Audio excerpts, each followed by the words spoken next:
Was I wrong for refusing to drive my girlfriend to school over a parking spot? Living in Boston has its charms, but anyone who's spent time here knows that parking is an absolute nightmare, especially around the holidays. This is a story about how a simple parking spot caused a rift in my relationship.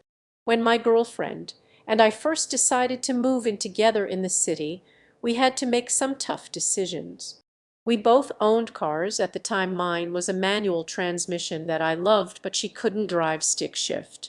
After countless headaches dealing with the weekly street sweeping schedule, which meant moving both cars regularly, we decided to keep her automatic car, and I sold mine. It seemed like the practical choice at the time. Throughout our relationship, it wasn't really a conscious decision, it just kind of happened.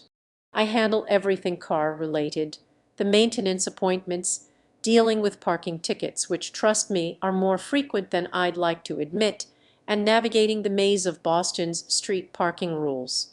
Our apartment is perfectly located, just a 10-minute walk from her university. Most days, she manages her schedule well, waking up half an hour before she needs to leave and making the pleasant walk to her classes. The routine works smoothly, and we've never had any real issues with it. This morning started differently. I woke up early, feeling particularly thoughtful, and decided to make her a special breakfast to go. I put together a warm bacon, egg, and cheese sandwich, carefully wrapped it in parchment paper to keep it fresh, and even prepared her coffee in a thermos. I thought I was being a caring boyfriend, but little did I know this gesture would lead to our current situation. When she came out ready for school, instead of grabbing the breakfast and heading out as usual, her reasoning was that she wanted to enjoy the breakfast in the car on the way. Now, this might sound like a simple request, but anyone familiar with Commonwealth, finding a spot after moving the car could easily eat up 20 to 30 minutes of my day. I tried to explain my reluctance, suggesting she could easily walk and enjoy the breakfast on the way. That's why I had wrapped everything up nicely. The weather was perfect, a sunny 61-degree day in Boston, ideal for a short walk. But my explanation didn't go over well. The situation quickly turned tense. She started giving me the cold shoulder while eating her breakfast at home, which was already causing her to run late for class. When I asked what was wrong, her response caught me off guard. She called me ridiculous for prioritizing a parking spot over her convenience. I attempted to explain that she'd never had to deal with the parking situation herself. What makes the situation more frustrating is that there isn't even an option to park at her campus, and it's not like I needed the car for myself.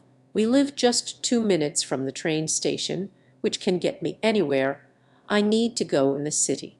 The whole situation could have been avoided if she had simply taken the breakfast to go as I had intended. The only reason she ended up running late was because she stayed behind to eat and argue about the parking situation.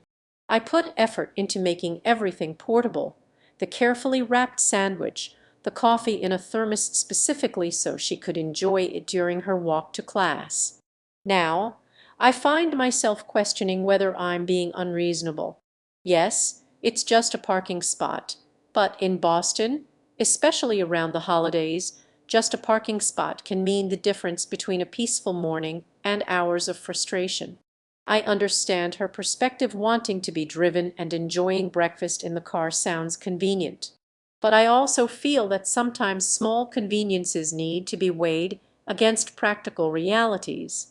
The incident has created this unexpected tension between us, making me wonder if I'm too concerned with practicality at the expense of being accommodating.